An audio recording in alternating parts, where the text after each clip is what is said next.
When the speaker list for TEDxTruro was announced, you may have seen my name on it. It's full of educators, innovators, and experts, and there was me.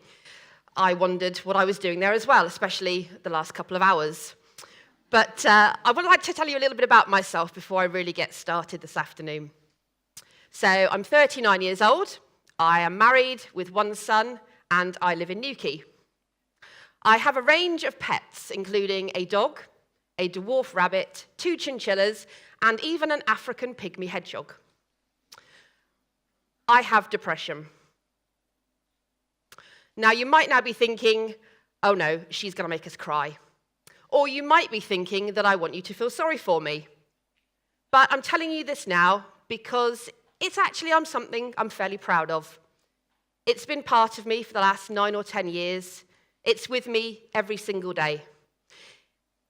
Some days, I don't really notice it that much. Other days, it certainly does weigh heavy on my shoulders. In fact, it's with me so much that I've given it a name, and I call it Bob. Now, some days, Bob is as light as a feather, and I don't really notice that he's around. Other days, Bob has eaten way too many cakes, and he is extremely heavy to carry. Those are definitely the dark days. You might be wondering if I know what Bob looks like. Well, here is Bob on my back. Bob is a rather nice-looking, cuddly-looking sloth that I carry around. Very lazy, doesn't move a lot, and just literally hangs there for support and expects me to carry him everywhere. But I might not be alone with some of the feelings that I have, because statistics say that 2 in 3 of us during the course of our lifetime will have a mental health problem. That could be 200, maybe even 250 of us sat here right now. But how do we know who those people are? I want you just to imagine for a moment that you're sat in a room with a friend, someone that you've known for many years, maybe someone that you went to school with, someone you grew up with. You know pretty much everything there is to know about them. You know where they live, you know that they're married with 2 kids, and every summer they go on holiday to Spain. You also know that last night they had a Chinese takeaway for their tea. But you've not actually had a real conversation face-to-face with this person for the last 20 years. You have got no idea that they are going through depression or another mental health problem. But you are friends with them. Well, you are on Facebook anyway. Well, that was me 9 or 10 years ago. My 200 Facebook friends had no idea what I was going through. They saw me online as a bit of a joker. Married, house, decent job. I was doing all right. They didn't see that behind the scenes, I was struggling to get out of bed every day, wondering what the point in it all was. And then it happened. One day on the drive to Truro to work, I stopped the car. I physically stopped. I couldn't go on. Bob had squeezed and crushed the life out of me. I turned the car around, drove home, and went to bed. It was like I instantly forgot how to do everything, how to brush my hair, how to get dressed. Even boiling water to make a cup of tea just didn't seem logical anymore. It was a really, really difficult time, and even now, 9 years on, some of those thoughts that I had back then are still really difficult to talk about. I just remember it being a time of real darkness and a void, of emptiness and nothingness. I was signed off work and put on antidepressants, which kind of made me feel a bit like a zombie. I lay in bed, sat on the sofa, didn't really do anything. Eventually, I was referred for CBT, which is cognitive behavior therapy. It's a type of talking therapy that aims to change the way that you think and behave. My first hour-long session was a little bit how I imagine an interrogation might go. Just questions and questions and questions fired at me. And then, even worse than that, was the homework. I was to keep a diary as to how I was doing every single day, to tick the smiley box or put a cross in the sad face box, depending on my achievements. Had I brushed my hair today? Yes, tick. Had I managed to get out of bed and get changed today? Yes, another smiley face. Had I managed to make myself some breakfast? No, cross. While CBT undoubtedly works and helps many people, I hated it. It wasn't really getting to the root of the problem. It was just trying to mask me into thinking I didn't have a problem. And clearly I did. It didn't help that my therapist regularly cancelled my appointments at the last minute or just didn't bother turning up. For someone who was at the breaking point, as I was then, this really took me to the edge. I should point out at this stage that my friends that knew about it and my family members were being as supportive as they could. But it was me. It was me who couldn't talk to them. How do you tell people that you love and that love you that you want to self-harm? Or that you're not sure about living? But it wasn't about really wanting to die. It was about wanting to be free. Free from this feeling, free from the darkness, free to be Emma and not Bob. Weeks turned into months. My story so far, I admit, has probably left you feeling a bit gloomy. So I'm going to take you now to the point where things began to change for me. Because you see, in all of the darkness and this void, there was still a light. There was still a glimmer deep inside me. I really knew something had to change, and the only person that could change it was going to be me. An internet search one day while I was sat at home led me to Maytree. Maytree, a sanctuary for the suicidal, a house in London, the only one of its kind in the UK, where those in desperate need could spend 4 nights in a place of shelter, safety, and comfort. It sounded like an amazing place that would really help me. But there was a slight problem. I was in Cornwall, this house was in London, and I could barely walk out of the front door. I'd have to go to London on my own. This would have been hard enough if I was feeling well, not being a particularly good Cornish woman with a map in a big city.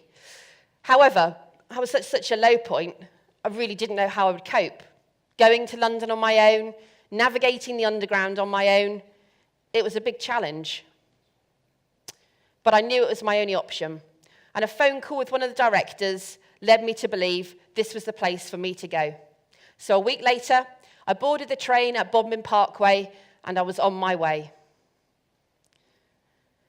The next few days were actually quite amazing. People spoke to me as Emma, not as an NHS number or as a diagnosis or as Bob.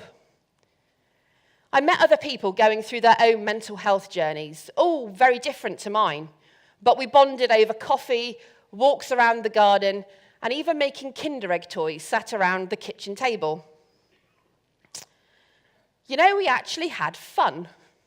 In this house of suicidal people, we actually laughed. We would joke about how we would have to get permission to unlock the drawer of knives to butter our toast in the morning.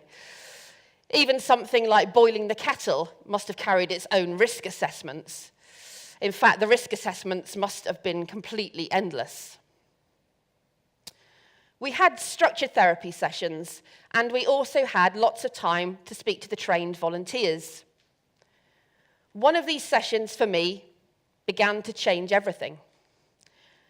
I sat in this sunny Maytree garden with a guy called Chris. Chris came from Manchester.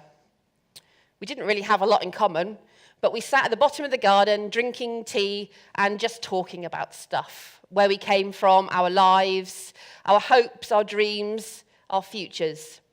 And for some reason, I just began to open up and talk about how I was feeling, and he listened. Over the next 2 hours, we drank lots of tea, we hugged, we laughed, we cried together, and by the end of it, the weight had begun to shift. Bob had officially been put on a diet. I came back to Cornwall feeling so much better. It wasn't as if a miracle had occurred, though. It was more a fact I'd realised that I was still Emma and I wasn't Bob. The only way I can really describe it is You know if you're on a plane on a runway and you're waiting to take off, and all you can see above you is kind of grey cloud and white cloud. And as you accelerate down the runway and you take off, you climb through the different layers of cloud. You climb through the white and the grey and the dark grey and maybe even the black. And on the other side of the cloud, you see this amazing blue sky and the sunlight. You couldn't see it from the ground, but it was always there. You just couldn't see it. That's how it felt to me. The next few weeks and months, things began to get gradually easier. I began to open up and to talk to people more. It was still difficult, but I still managed to make some of those conversations happen. The amazing thing started to happen that when I started to talk to people about my journey, people told me about theirs. So many of my friends had their own mental health problems I knew nothing about. And if they didn't, they knew someone who had. It became obvious that these pretty perfect worlds some of us were living out there, particularly on social media, weren't actually true. It was a very strange time, but the conversations that I had meant that I managed to make links with so many more people. Conversation is a funny thing, isn't it? You know, we communicate and converse with each other in so many ways. Every day, 2.4 million emails are sent every single second around the world. Every minute on Facebook, there are 500,000 posts liked. And every day on Twitter, 500 million tweets are sent around the world. This gives us incredible scope to talk about mental health in such a big, powerful way, especially with younger people that use social media so much more now. But it's not enough. It's not enough because social media is not always real. Breaking down these barriers is going to take real conversations. I believe it's up to all of us, especially those of us that have been through our own journeys, to share our stories, to make that conversation happen. Because we all have mental health, just like we all have physical health. And that's my ask of you here today with me. Remember that statistic from the start of my talk, that 2 in 3 of us during the course of our lifetime will have a mental health problem. If that's you sitting there right now, I want you to do something in the next break. I want you to go out and think about who you can talk to. It could be someone that's here with you today. It could be a loved one, a family member. It could be someone at work, or maybe even a confidential helpline or your GP. But have that conversation. Break down your own barrier first, and then help to break down barriers for other people. You might not find the right person to talk to you straight away. I didn't. But keep looking. There are people out there that will help. We just need to say it as it is. My name is Emma. I have depression, but I am still Emma. Thank you.